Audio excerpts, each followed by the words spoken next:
Hello, and welcome to my concert here online, Facebook, or YouTube, depending on where you're catching it. I'm delighted that have you here. Thank you for taking time out of your busy schedule to join me. I appreciate that.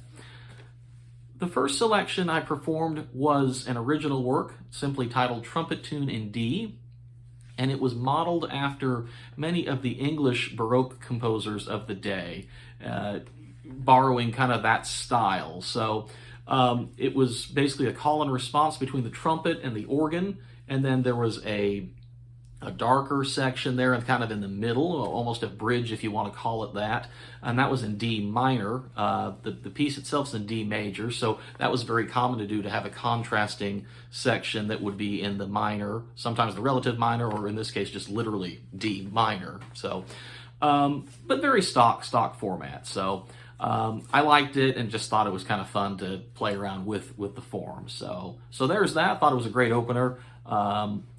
We're going to kind of move on now, but just before we do that, a little bit about the program.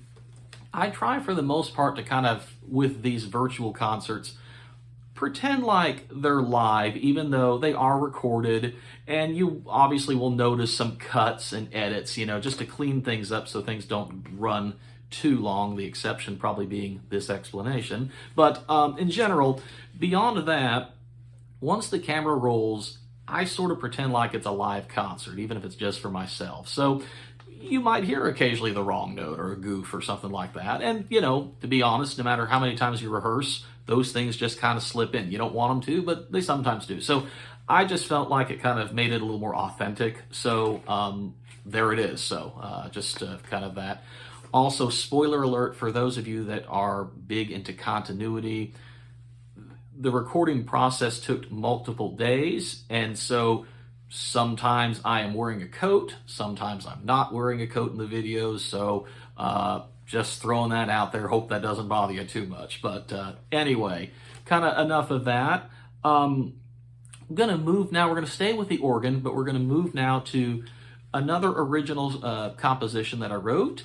It's called Beside the Sea of Galilee, and in this one, what I do is kind of, you can almost think of a 180 from what we just did. That was very typical, traditional pipe organ type of literature, including the stops and the sounds and things like that. Here, what I do is I have a little fun with the fact that this organ is digital, and so it has a full complement of MIDI orchestral sounds. And so I play around with that a bit in this selection. And so I use a pan flute for the high melody voice, and I use orchestral strings as the accompaniment. So you would not necessarily find this complement of sounds on a pipe organ traditionally. You could certainly make some things that maybe sound similar, but not to this extent. So this was kind of a little fun to do. This is, as I mentioned, just an original composition. A lot of what I write is for church, basically. So this was something I wrote to be played during a meditation portion of our worship service. So it doesn't really get too loud. It's very, smooth, expressive, and very lyrical. So I hope you enjoy it. Here is Beside the Sea of Galilee. And basically, after each selection, I'll pop back on to introduce the next selection, give you a little bit more information. So here we go with Beside the Sea of Galilee.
For my next selection, I'm going to now move to something that I'm sure everybody in this audience will know, a hymn tune, basically a hymn arrangement for organ. And this is of the timeless hymn, Amazing Grace, How Sweet the Sound. Composers will sometimes, particularly for church music, they will not always use a given song name. Like everybody, when you hear this melody, that's what's going to come to mind as Amazing Grace. But sometimes these hymn melodies are used for multiple texts, and so sometimes you might say, no, this hymn melody with a different set of words. So what composers will do to try to make sure they appeal to the widest audience possible, or to kind of give the organist more license, is they'll call it by the hymn tune name. And so the actual melody name for this is called New Britain.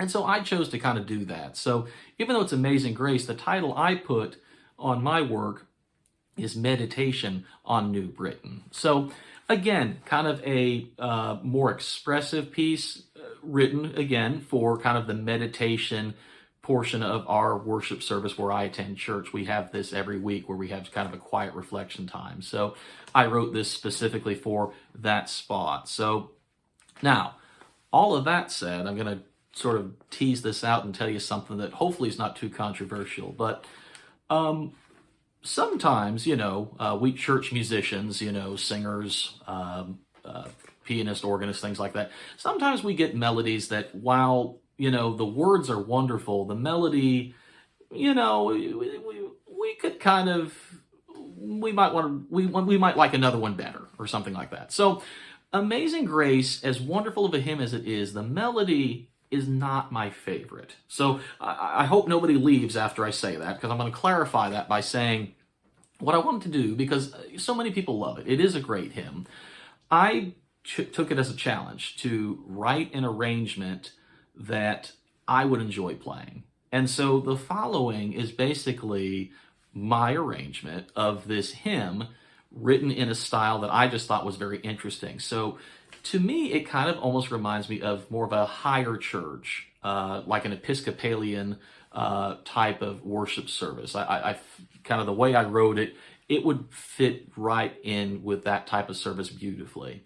So conversely, whereas in the last selection, I used a lot of MIDI orchestral sounds, I use straight traditional organ stops. So I use flutes that would be on the organ. I use a kind of a fake clarinet with some mixtures that you get from a pipe organ. I use an oboe in the second chorus of the melody. So this one's going to sound more like what you would expect an organ to sound like when it's playing softly. So I hope you enjoy it. This is Meditation on New Britain.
this point, we're going to move to the piano side. We're going to do a few selections now on the piano, and then we'll come back to the organ towards the end of the program.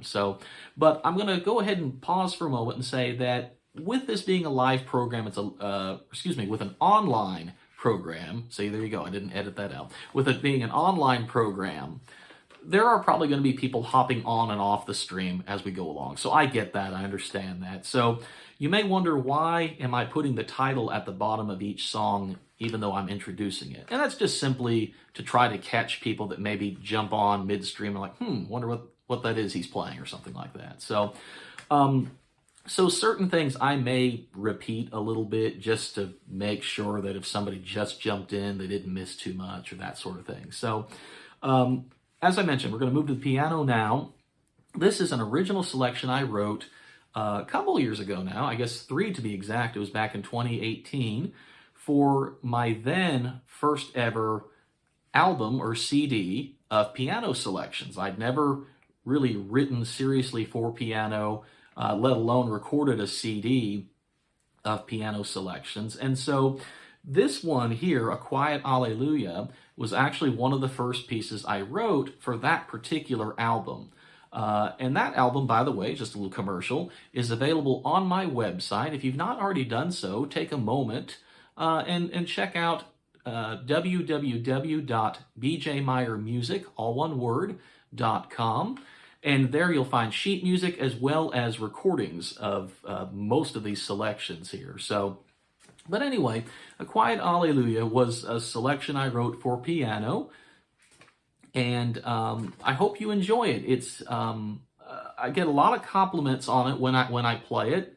I'll let you decide whether that means that it's good or not. But in general, it seems like folks like it. It's nice, again, kind of reflective for that particular point in the service. So here we go with A Quiet Alleluia. I hope you enjoy it.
So as I mentioned with the last selection, I started really probably in about 2017. I had been composing most of my teenage and adult life on and off, not really ever seriously. When I first started writing, I was a clarinet player in the band, and so of course, surprise, most of my arrangements slash compositions were for band, or a clarinet quartet or something like that. So, but I didn't really have a whole lot of theory, to be perfectly honest, and so when I wrote, I would write things that sounded good to me. And that's not a bad thing necessarily, except when you get stuck or you're not sure if a harmony works, you don't have that theory or that logic to fall back on that says, yes, this harmony does work in this sequence or this progression. And so consequently, I found myself getting frustrated and I would just kind of give up or stop writing. I'd come up with an idea that I thought was good. It may not have been, but I thought it was good, but I didn't know how to develop it. So a number of years back, I think it was somewhere around, like I said, 2017, maybe even 2016, I went ahead and just enrolled in an online compositional course to try to shore up my music theory, and in particular, try to hone my craft because, I wanted to learn how to write. I wanted to learn how to write music, particularly now that I'm more focused as a church musician for almost 20 years at this point. I had really, until the last 3 or 4 years, wrote hardly anything for myself. I play other people's arrangements. Nothing wrong with that, but I just thought it would be kind of fun to do. I had these melodies, didn't seem to know how to really develop them. So lo and behold, I put out in 2018 a piano album that I just referenced with the last selection. And then ever since, I've just been trying to hone that craft and kind of write more and more. I wish I could write daily. That would be fun. John Williams, for example, writes 2 minutes worth of completed music every day. That's why he's at the level he is. I'm nowhere near that level. But it does give me something to shoot for. So at any rate, it's just been fun to write these selections and present them to you, and I hope you're enjoying them thus far. As I mentioned in the last video, I do have a website, check that out and take a look at that, and there's some, as I mentioned, compositions and arrangements that I've written, and the sheet music is there for piano and organ at this point. I may branch out to other things later on, but mostly that. I'm mostly focused on the church musician, but there's also recordings there of piano and organ selections that I've written and arranged. And then finally, there is a section where if none of that necessarily interests you, but you do like what you're hearing in the concert, you can go over to the donate page. And, you can choose to give a one-time gift, or you can become what's called a patron, where you sort of give an ongoing monthly gift. That starts as low as $5 a month. And that just allows me, quite honestly, to be able to continue to write and perform this music for you. It's a lot of fun to do, and as I mentioned, I hope you're enjoying it. So if you haven't already, go on over to bjmeyermusic.com. Take a look at that. You might even be able to open a second tab on your computer so you can listen to the music and check out the website, if you will. So anyway, there's that. Moving on, we're going to stick with the piano now. This next selection is actually my most recent composition. As a matter of fact, I finished it only about a month ago, so it's very recent. I really like it. It's not to say I don't like the other selections that I've already performed, but this one is different in style than most of the things you'll hear on this program, for example. So this one's a little more freer, I guess you could say, in style. It still has a structure, but it's definitely more laid back. It's not hurried. There is some push of tempo, but that's not what I mean. It's just kind of relaxed in its melody as it opens up and that sort of thing. If you're familiar with church music and you're a church musician, I would say that it kind of falls in the style of some of the Richard Kingsmore style of playing and writing. So just this sort of kind of reflective, quiet, thing. I know there's seems to be kind of a theme, but I think you'll find that it's different still than what I have been playing in the program. So this one is called Following the Savior, and hope you enjoy it.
So the next selection I'm going to perform is an original composition.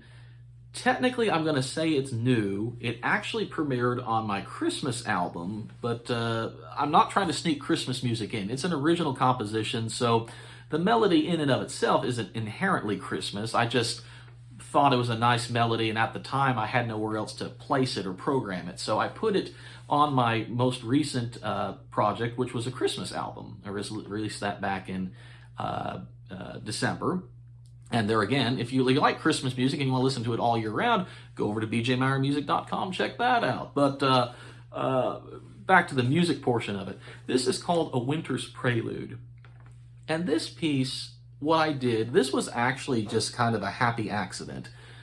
I was sort of messing around and trying to time myself, and one of the exercises in my composition course was to write a completed work in 30 minutes or less, and that was it basically. So from start to finish, you had to have the outline and everything. And so this selection is basically a 30-minute composition, if you will. So not that the composition itself lasts 30 minutes, of course. I just mean that I wrote it in 30 minutes. So a nice little work. It's very light. It's not loud, but it's a little more upbeat, if you will. Would probably be welcomed in a church service just as much as, say, a wedding, so it kind of has a light little lilt to it. For the church musician, it's a great piece because it's very circular, it's very open-ended. So church musicians, we've all been there, where the pastor asks us to just play or sort of noodle, if you will, and just play underneath a prayer, play while, whatever, fill in the blank. And you just sort of don't really know where it's going to end. So even though this piece has a definite ending, it works well that you can just repeat certain sections of it over and over again. So from a church musician standpoint, it would be a welcome piece in the repertoire to just have that kind of piece that you could pull out real quick, play, and you could sort of end it, real quick if you needed to, but you could keep on going if you needed to. So anyway, here is A Winter's Prelude.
The next selection I will be performing for piano will actually be the last piano selection for this program. We're going to go back to the organ after this. So this is a special piano selection to me. I wrote it for a very special person in my life. I wrote this as a Valentine's Day gift just last year for my wife. And was certainly hoping the whole time I was writing it that she's going to like it. I have no idea. When you do something like that and then you say surprise and then you play it, you just sort of hope the person likes it. Thankfully she did, but she actually did so much so that she suggested, when I was beginning to look into trying to send my music off to see if some of the big publishers in the church world might be interested in it, she said, why don't you send that one? And I thought that was kind of I thought it was a neat idea. But in truth, I didn't really have, the title that I put on it was in French because she is a French major. And so I just simply put I love you or je t'aime at the top. And so I thought, well, if I'm going to send this off to be published for church, I probably need a different working title for the composition. So I retitled the work Resting in Thee. And basically, what happens here at the beginning is I'm very fond of a particular style of accompaniment called the Alberti bass, which just simply put is a chord, a three-note chord that's broken into eighth notes. And so, if nothing else, just listen to the first few bars before the melody comes in, and that gives you an idea of what an Alberti bass is. So it's very common. A lot of composers like to use it. It's a great versatile accompaniment to set almost anything to. So I use that a lot. I'm very fond of it, and I use it a good bit in the first portion of the work. So it starts with this melody after a couple of bars. The middle section opens up a bit more. The tempo pushes ahead a little bit.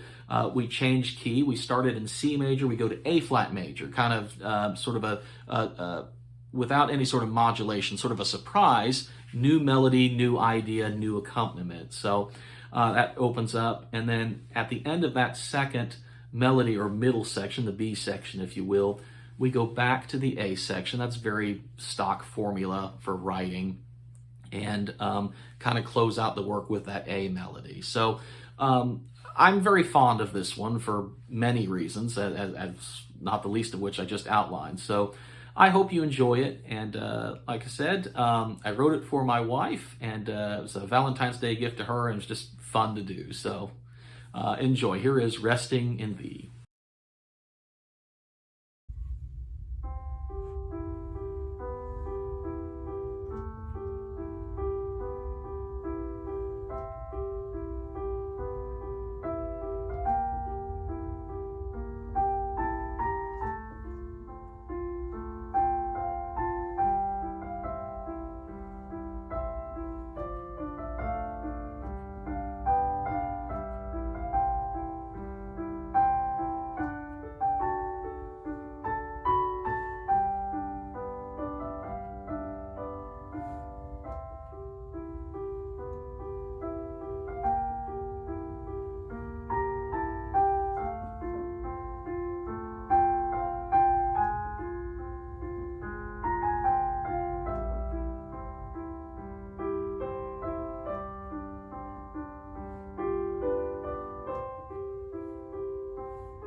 So now we move back to the organ for the last two selections of the program. These will be the final two works I perform. This next work is a hymn tune arrangement, like some of the other hymn tune arrangements I performed earlier. This one is, once again, it's a familiar hymn. I chose to call it by the hymn tune name instead. So for most people, if I said Reflections on Woodworth, that might not mean a whole lot unless you're very studied in hymnology and you know hymn tunes and that sort of thing. For the rest of us, it's most commonly known as Just As I Am.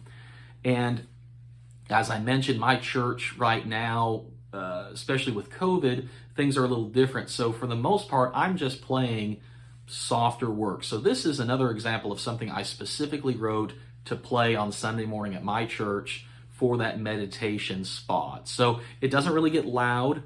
It just kind of stays sort of soft and reflective. But I have a little fun with the colorings, if you will, of the sounds. I once again go back to the MIDI side of this digital organ, so I use orchestral sounds. I use those orchestral strings again. But this time, for the solo instrument, I use a French horn. And it just seemed to fit nicely. Just as sort of an aside, one of the things that drew me to the organ, being a band person, was the idea that you could basically be a one-man band.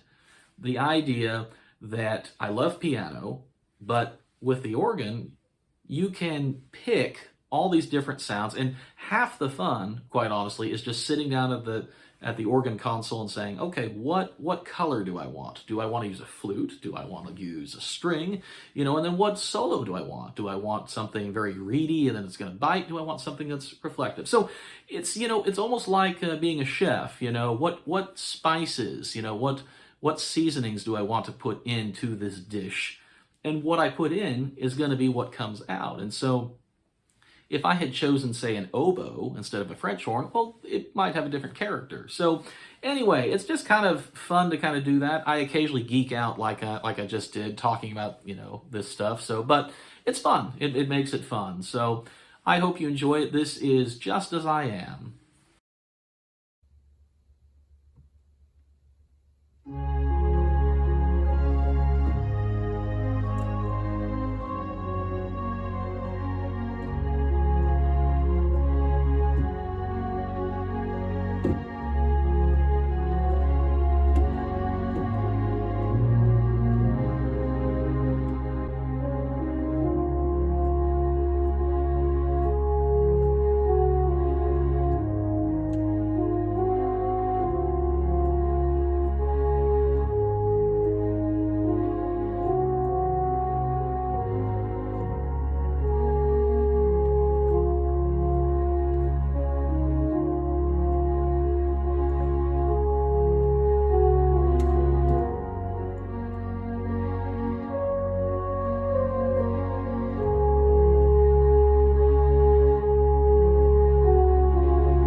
So before I perform this last selection for you this evening, I first of all want to again thank everybody. Thank you so much for signing on wherever you are, YouTube, Facebook.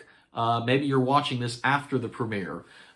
In either case, thank you so much for just coming along, if you will, and watching the stream. If you could, or if you would, if you're watching especially on YouTube, make sure you mash that like button if you liked it. If you don't like it, that's okay too. But if you like it, go ahead and mash that like button.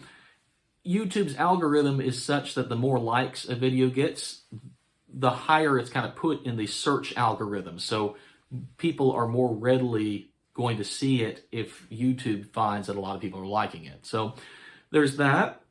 The other thing you could do too is if you like this stuff, you like what I'm doing, you want to kind of follow me a little more, go ahead and subscribe to my channel on YouTube, BJ Meyer Music. If you're not on YouTube, you can do that even if you're on Facebook. Just go to youtube.com and then in the search bar on YouTube, type in BJ Meyer Music, and I should be the first thing that comes up. If you click there, you should see somewhere in the video an option to subscribe. It's usually a red button, but just click that, and then what that does is anytime I put a video on YouTube, you get an alert. So you're kind of the first to know if I put something out. And then, of course, if you're on Facebook, if you're watching this on Facebook, I have a Facebook page, BJ Meyer Music. The B and the J do have a period on Facebook. On YouTube, they don't, just for whatever it's worth. So as you're searching there, if it's not coming up on Facebook, just make sure you put B-J. That's because BJ technically is a nickname. So, but you can like my Facebook page, and the same thing. If you like my Facebook page, you'll be alerted in your news feed or in your alerts when I post something, whether it's a video or a comment or something like that. So, so those two things alone are a great help. It just helps to get my name out there, get there again. It's an algorithm thing, so the more you like it, the more Facebook, YouTube see this, and then they start promoting me a little more, and it's like suggestions and things like that. So there's that. Once again, if you're kind of late to the stream, or basically just kind of in sort of a closing summary, if you will, check out my website. Once again, www.bjmeyermusic.com. There you will find printed sheet music. If you're a piano player or an organist, maybe you liked some of the stuff I performed, or maybe you find something that I didn't perform in this concert, but you still like it. You can go there and purchase the sheet music. It's a digital download. Right now, as a result of the concert, everything's on sale, so check that out. You don't want to miss that. And if you're not necessarily a piano player or organist, but you still like the music, you can also, on the same website, go over to the recordings section or the album section, and you can purchase MP3s, like digital downloads of individual songs that I've performed in the past, or you can actually purchase the CDs. You can purchase the organ album, Joyful Joyful, the piano album, Just Beyond the River, or there again, you can buy early for Christmas and get that Christmas album, Christmas Joy. So those are the three albums that are there currently. Like I said, you can either download them digitally, or you can purchase the CD, and I'll just drop that in the mail to you. So check that out. And then finally, if you've liked what you've heard and you maybe have a few bucks that you'd like to send my way, well, I certainly would not refuse that. I have two little ones and a wife, so a nickel here, a penny there, a dime, whatever you want to do, I won't refuse it. So check that out. Also on the website, there's a donate link. You click that, and it tells you how you can either donate a one-time gift, or like I mentioned, I've had a couple people that have become patrons of mine, which just means that they sponsor me on a monthly basis. When you become a patron, you get access to exclusive material. So I'm going to put special videos up there just for those people that are patrons. And I'm going to start doing concerts, little mini concerts, just for those folks. So you don't want to miss out on that. You can get in on that for as low as $5 a month. $5 a month, you'll get access to exclusive material, including those sort of special private concerts, if you will. So check that out. thank you so much. I'm going to close now with another hymn tune arrangement. This one may not be as familiar depending on what denomination you grew up in. I grew up knowing this song for Thanksgiving. It can truthfully be sung any time of the year, but it's a wonderful hymn called For the Beauty of the Earth. And in this arrangement, I begin softer with, again, more traditional complement of sounds or stops. And so the first section is very just kind of low key, if you will, straightforward. The middle section, the second iteration of the melody, has more of a lighter Baroque feel to it. So you'll have kind of this dancing little eighth note melody line on top of the melody, which is now kind of accented a bit more with a reedy kind of stop. So you have the reeds and then you have the flutes on top. And so it makes for kind of a little lighter character. The final iteration, the third iteration, is full board organ. So kind of pulling out all those stops quite literally. And then it just gets bigger and bigger to the end, ending kind of in this final sort of thrust, re-quoting the first two measures of the melody in kind of a closing statement. So I hope you enjoyed. It was fun to arrange. This whole concert was fun to put together, and just God bless you. Thank you so much for supporting me and checking it out. So thanks so much.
And thank you once again. I just wanted to jump on as kind of a closing word and just say thank you so much for checking out my concert.